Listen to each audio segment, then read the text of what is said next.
D'accord. Bonjour tout le monde. Je m'excuse pour ma voix, je suis enrhumée. Oui, enrhumée au mois de mai, mais bon.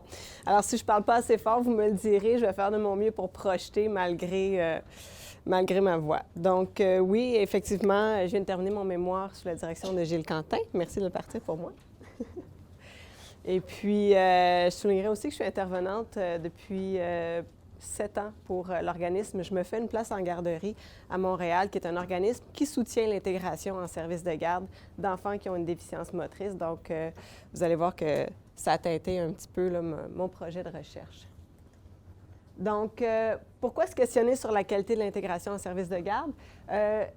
On voit actuellement une grande volonté là, de la part des services de garde, des politiques, les gouvernements, d'intégrer les enfants qui ont des incapacités en service de garde. Depuis 1983, au Québec, on a la politique d'intégration des enfants handicapés en service de garde, donc ça date d'il y a longtemps. Par contre, quand on regarde comment ça se passe concrètement sur le terrain, on voit qu'il y a une absence de consensus quant à la forme que devrait prendre l'intégration en petite enfance. Il y a une étude qui a été menée par le ministère de la Famille et des Aînés sur l'évaluation justement de cette politique-là d'intégration, de l'allocation qui est allouée au service de garde. Et dans les résultats, on se rend compte que justement, il y a une grande variété dans la façon de mettre en place l'intégration, que les acteurs ils vont concevoir et mettre en place des pratiques beaucoup en fonction de leur connaissance, de leur vécu. Et fait assez important, il reste que 40 des services de garde considèrent l'intégration comme étant difficile ou très difficile.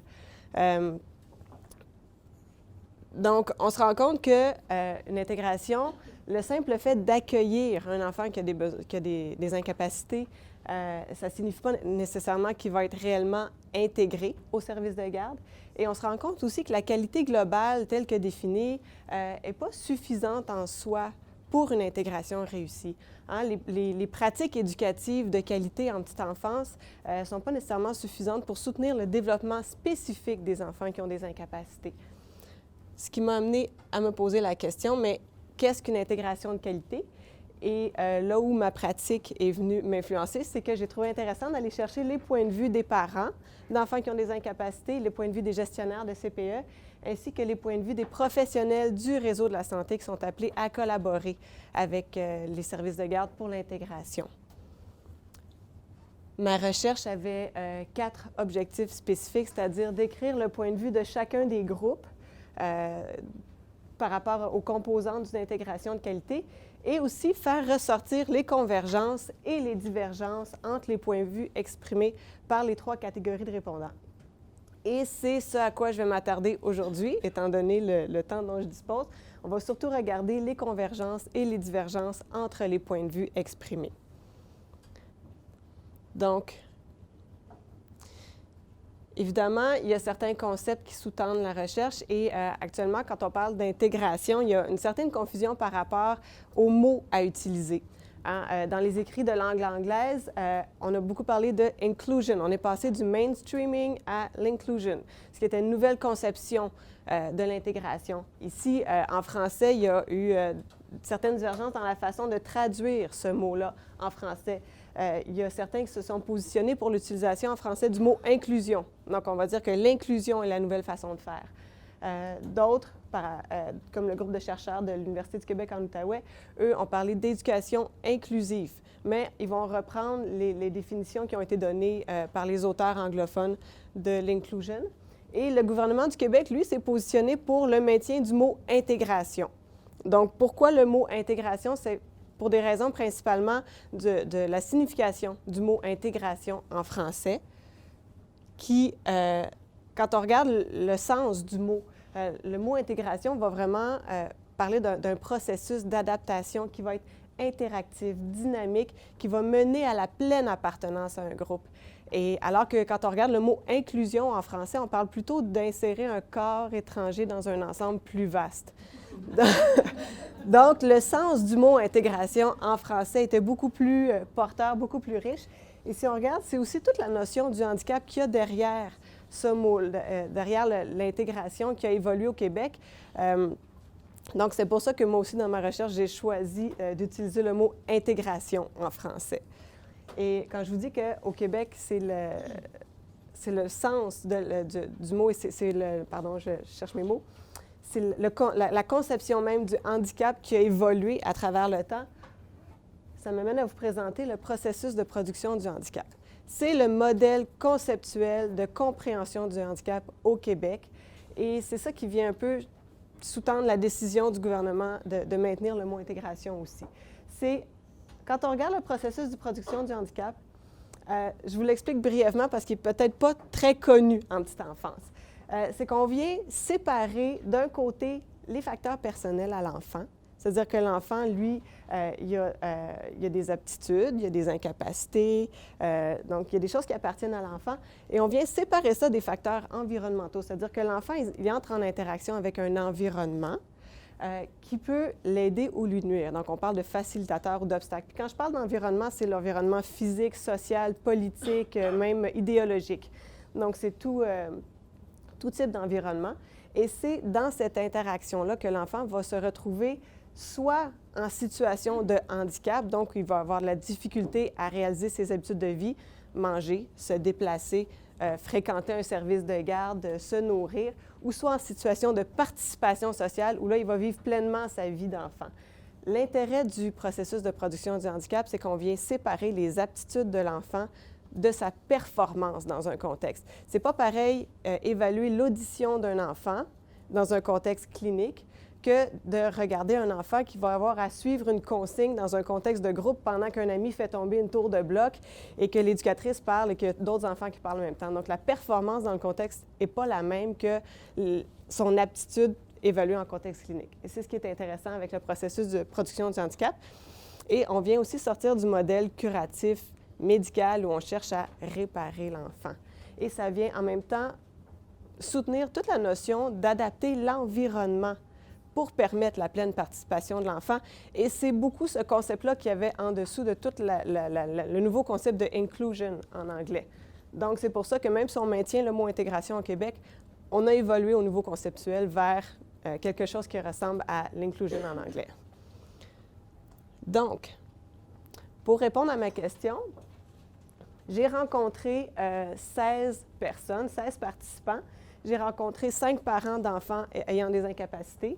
J'ai rencontré 5 gestionnaires de services de garde et 6 professionnels du réseau de la santé. Évidemment, c'est un échantillonnage qui était intentionnel. Je suis allée chercher des gens qui avaient une certaine expérience de l'intégration. Si on regarde au niveau, et étant donné que je suis intervenante pour Je me fais une place en garderie, comme Ginette le mentionnait tantôt, moi aussi, il ne devait pas avoir de lien professionnel avec moi. Il ne devait pas avoir assuré le suivi direct d'enfants intégrés en service de garde pour avoir une certaine neutralité là, par rapport à ma recherche. Donc, si on regarde au niveau des participants, les parents, j'ai rencontré 3 hommes, 2 femmes. C'était des enfants qui étaient intégrés en service de garde depuis plusieurs années pour que les parents aient cheminé un peu dans leur processus d'acceptation de la déficience de leur enfant, premièrement, puis aussi dans la connaissance des services de garde. Donc, c'était des enfants qui avaient besoin sur plusieurs plans, puis 2 enfants qui avaient des besoins principalement au niveau moteur et langagier. Au niveau des gestionnaires, j'ai rencontré des gestionnaires qui travaillaient pour des services de garde qui intégraient depuis plusieurs années des enfants sur une base régulière et qui avaient une politique d'intégration. Donc, encore une fois, des gestionnaires qui avaient une certaine expérience de l'intégration. Et au niveau des professionnels, je suis allée chercher des professionnels qui avaient collaboré activement. Donc, c'est-à-dire qu'ils s'étaient déplacés dans les services de garde, qui avaient effectué des suivis directs auprès des enfants pour qu'il y ait vraiment une connaissance de comment ça se passe, l'intégration dans les services de garde. Au niveau des clientèles de ces professionnels-là, bon, il y avait des professionnels qui travaillaient avec des enfants du trouble du spectre de l'autisme, retard global, retard de langage, déficience motrice. Donc, j'avais une certaine représentativité au niveau des clientèles. Et elles avaient une très grande expérience de travail parce que tous les professionnels rencontrés travaillaient depuis plus de 11 ans dans le secteur de la petite enfance. Donc, encore une fois, je suis allée chercher des participants qui avaient une certaine expertise par rapport à l'intégration. Ma collecte de données s'est faite en 2 étapes. La première étape a été des entretiens individuels semi-dirigés. Donc, j'ai rencontré chaque participant individuellement et pour l'analyse des données s'est faite de façon inductive, générale. Ça ressemblait un peu à l'analyse thématique là, de Payet-Micheli, donc de faire ressortir les thèmes, les sous-thèmes que les gens ont abordés pendant les entretiens. Et ça a permis aussi de rédiger 109 énoncés représentatifs des propos de tous les participants. et ce qui a servi à construire un questionnaire qui a par la suite été renvoyé aux participants. Donc, ce qui est intéressant, c'est que les gens étaient exposés de cette façon-là aux propos des autres participants et ils étaient appelés à se prononcer, à savoir s'ils étaient en accord ou non avec ce que les autres avaient dit sur une échelle ordinale. Et suite à ce questionnaire-là, j'ai procédé à une analyse descriptive, donc des distributions de fréquences, voir quel pourcentage était tout à fait d'accord, un peu d'accord, et les mesures de tendance centrale et de dispersion de médiane et d'étendue interquartile, juste pour voir s'il y avait des énoncés ou des thèmes où les gens étaient plus en désaccord ou tout le monde était d'accord, pour aller faire ressortir les convergences et les divergences. Donc, au niveau des résultats, les gens avaient beaucoup de choses à dire sur les composantes d'une intégration de qualité. Ils ont nommé des composantes qui se situent dans l'ensemble des systèmes de Bronfenbrenner. Et aussi, il y a un 8e thème qui est ressorti. Quand je dis l'ensemble des systèmes, le service de garde, les établissements et la famille sont considérés comme 3 microsystèmes de l'enfant. Puis il y a un 8e thème qui est ressorti qui était plutôt le savoir-être des personnes qui étaient appelées à collaborer ensemble et à soutenir l'intégration. J'en ai fait un thème à part parce qu'il se situe un peu dans l'ensemble des systèmes. Donc, si on regarde les points de vue, donc qu'est-ce que les gens m'ont dit selon les catégories de répondants? Si on regarde les gestionnaires, au niveau de leur discours, on nommait spontanément des composantes qui se situaient dans l'ensemble des systèmes. Leur discours était très large. Elles voyaient beaucoup de choses.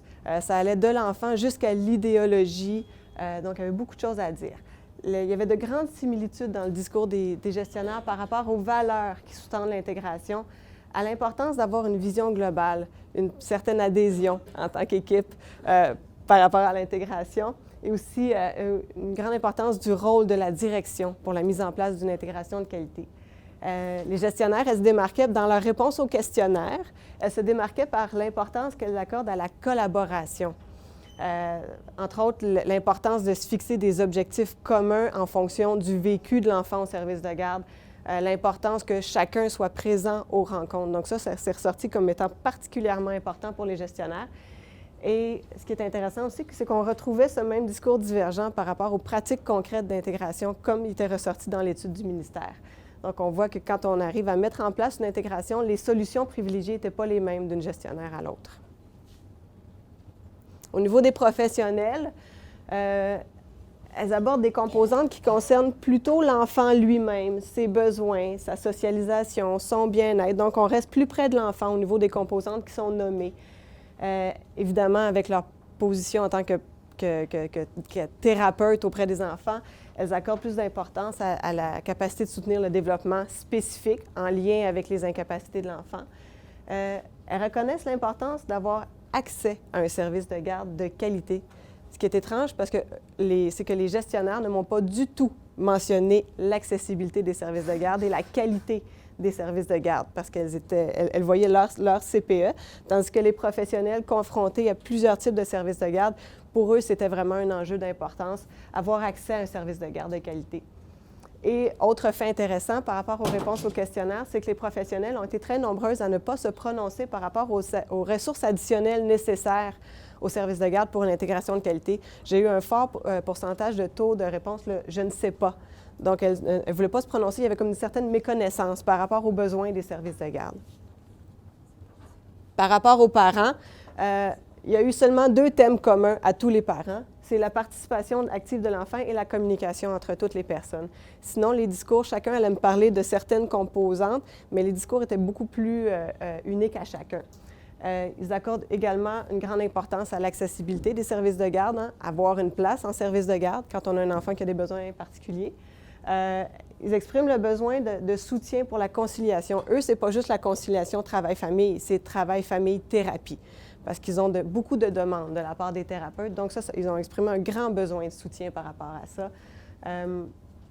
Soutien de la part du service de garde, entre autres, faire des exercices, les aider parce que l'enfant passe beaucoup de temps au service de garde, des choses comme ça. Ils accordent unanimement une grande importance à des attitudes comme le don de soi, l'attitude positive, à l'amour qui est porté à leur enfant.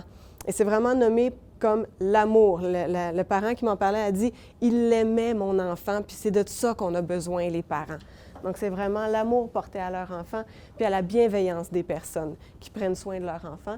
Et eux aussi ont exprimé un besoin de comprendre les services de garde. Eux aussi avaient un fort taux de réponse « je ne sais pas » par rapport aux services de garde, le financement, qu'est-ce qui serait bon comme système de soutien. Donc, eux aussi, une certaine méconnaissance. Donc, si on compare les points de vue, on se rend compte que les gestionnaires, ils ont vraiment une vision systémique. Moi, je les appelle un peu mes capitaines de navire. Ils sont en grande partie porteurs de la qualité de l'intégration parce que c'est eux qui engagent le personnel, c'est eux qui mettent en place les différentes pratiques. Mais en même temps très centrés sur la réalité de leur CPE. Les parents, des visions centrées sur leur propre enfant, leur expérience, puis aussi un lien très affectif par rapport à l'intégration. On voit que tout le côté, l'amour, la bienveillance, ça amène une dimension très émotionnelle à l'intégration de leur enfant et que les professionnels, il y a une certaine disparité qui ressortait par rapport à leur profession. Une orthophoniste accordait plus d'importance à la qualité du français, tandis qu'une professionnelle qui travaille avec les enfants qui ont un trouble du spectre de l'autisme va accorder une grande importance à l'éclairage dans la salle, puis au bruit ambiant, des choses comme ça. Et ils étaient parfois complètement en désaccord. L'une allait dire pas du tout, l'autre tout à fait, puis on inversait quand c'était l'énoncé suivant. Donc, on voyait une grande spécificité dans les réponses. Donc, mais il y a quand même eu des convergences qui sont ressorties dans les résultats. Donc, des choses sur lesquelles tout le monde s'entendait globalement. Au niveau de l'enfant, les gens s'entendaient pour dire qu'une intégration de qualité va favoriser l'autonomie de l'enfant et tout en respectant ses besoins. Donc, ça, c'est des points sur lesquels on s'entend. On s'entend sur le fait que dans une intégration de qualité, on respecte le processus d'acceptation du parent. Le parent qui doit passer par plusieurs étapes semblables au deuil quand il reçoit l'annonce du diagnostic de son enfant. Donc, très important de le respecter. Au niveau des interactions qu'on met en place entre les personnes impliquées, l'écoute, le soutien, le lien de confiance, tout le monde accorde une grande importance à ces composantes-là. Et tout le monde s'entend sur le fait que derrière l'intégration, il y a le droit pour tous les enfants de fréquenter un service de garde, d'avoir des relations d'amitié, de vivre entourés de pairs. Et on s'entend au niveau du savoir-être sur l'ouverture à accueillir des gens, l'ouverture à travailler en collaboration, la capacité d'adaptation, puis l'engagement des personnes impliquées auprès de l'enfant. Donc ça, c'est les points sur lesquels on s'entendait globalement. Et il y a un type de divergence auquel je ne m'attendais pas, je ne l'avais pas prévu, qui était des sous-thèmes où personne ne s'entend, peu importe la catégorie de répondants. La stimulation offerte à l'enfant en contexte d'intégration, est-ce qu'elle doit être individuelle, de groupe, dans des activités spécifiques, intégrées à la routine? Comment on stimule l'enfant dans une intégration de qualité? Au niveau des ressources internes, est-ce qu'on engage une éducatrice spécialisée, une éducatrice régulière, mais qui est en soutien? Est-ce qu'on engage une accompagnatrice? Au niveau de l'environnement, est-ce qu'on a un local dédié à l'intégration? Est-ce qu'on met des pièces insonorisées? Là, c'est là qu'on ne s'entend pas aussi. Aussi, selon la profession des professionnels, ça ressortait beaucoup à ce niveau-là. La composition des groupes. Est-ce que c'est des groupes de petite taille? Est-ce que c'est des groupes avec des enfants plus jeunes, avec des enfants du même âge? Où est-ce qu'on les place, ces enfants-là? Encore une fois, on ne s'entend pas. Et au niveau du financement, est-ce que ça prend un soutien financier accru, accessible? Est-ce qu'il est déjà suffisant? Donc, ça, encore une fois, c'est des choses sur lesquelles on ne s'entendait pas au niveau des réponses au questionnaire. Donc, qu'est-ce qu'on peut ressortir de ces résultats-là? C'est qu'il semblerait qu'on s'entend sur l'idéologie de l'approche inclusive, de l'intégration, de dire on s'entend, les grands points, les convergences tendent vraiment vers les études précédentes qu'il y a eu aux États-Unis, surtout sur l'inclusion, les principes qui sous-tendent l'intégration. Mais on se rend compte que les divergences, encore une fois, c'est dans la mise en pratique de l'intégration, la stimulation, les groupes, les ressources humaines. Qu'est-ce qui peut expliquer ça au niveau de l'intégration? C'est le processus de production du handicap dont je vous ai parlé au début. Si on regarde, on connaît tous chaque enfant est un être unique, mais en même temps, donc chaque enfant est unique, a ses besoins spécifiques à lui, mais chaque contexte d'intégration aussi est unique. Chaque service de garde va avoir une organisation interne qui lui appartient.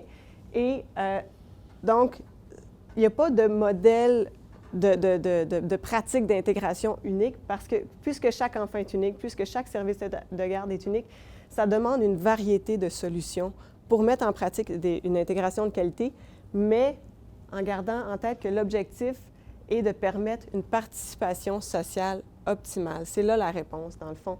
C'est que c'est normal qu'il y ait des pratiques diversifiées tant qu'on garde en tête la participation sociale de l'enfant comme objectif. Ce qui amène à voir que si l'intégration, c'est un processus qui est dynamique, interactif, qui mène à une participation sociale active de l'enfant, la clé d'une intégration de qualité, ça semble être la capacité d'individualiser son approche. Donc, de garder une souplesse, une flexibilité pour avoir une approche qui est adaptée à chaque enfant et à chaque contexte d'intégration. Donc, le respect des besoins uniques à chaque enfant et chaque situation, très important pour une intégration de qualité. Ce n'est pas une liste à cocher, hein? Ce n'est pas une recette, l'intégration. C'est un processus qu'on met en place. On revient encore à la notion de processus. Et les composantes, c'est des facilitateurs ou c'est des obstacles à une intégration de qualité. Donc, on peut avoir toutes les composantes, mais si on n'arrive pas à respecter les besoins uniques de cet enfant-là, on n'a quand même pas une intégration de qualité. Donc, l'image que je donnais, c'est on a beau avoir, pour une recette, on a beau avoir les meilleurs ingrédients, on a beau avoir le meilleur chef cuisinier, si on sert un rôti de bœuf à un végétarien, on a manqué notre coup. Fait que c'est un petit peu la même chose. Ce n'est pas une recette, ces composantes-là. Et au niveau des points de vue, qu'est-ce qui est intéressant, c'est que de tenir compte de ces points de vue-là, des gestionnaires, des parents, des professionnels, ça peut nous aider à mettre en place une collaboration harmonieuse pour arriver à cette intégration-là qui va être individualisée pour chaque enfant. Donc, entre autres, pour un gestionnaire, de tenir compte du vécu des parents pendant leur recherche de services de garde, quand ils vont arriver au service de garde, de tenir compte de ce qui s'est passé avant, des refus qu'ils ont vécus, des processus des fois qui ont été difficiles pour les parents, de savoir que pour les professionnels, ils ont peut-être vécu des expériences d'intégration dans divers types de services de garde et certaines sont très insatisfaisantes pour les professionnels. Donc, de tenir compte de ça quand on met en place des interactions avec eux. Et puis aussi tenir compte de la méconnaissance de la réalité des services de garde pour certains professionnels, pour certains parents, pour pouvoir outiller ces gens-là, pour pouvoir mettre en place une collaboration harmonieuse et donc une intégration de qualité. Donc, évidemment, comme c'est une recherche qualitative, je ne peux pas dire que mon échantillon était représentatif. C'était des gens, il y a une grande expérience. Avoir interrogé des gens qui ont moins d'expérience en intégration, probablement que les réponses auraient été très différentes. Et j'ai certains grands absents dans mes points de vue, entre autres l'éducatrice. Je n'ai pas rencontré de parents d'enfants ayant un trouble du spectre de l'autisme, puis je n'ai pas rencontré non plus d'ergothérapeute, de physiothérapeute. Donc, certains points de vue sont absents. Et puis, évidemment, comme je travaille sur le terrain, ça peut avoir teinté l'interprétation que j'ai fait des résultats, malgré toutes les précautions prises pour avoir une certaine distance. Alors, c'est ça.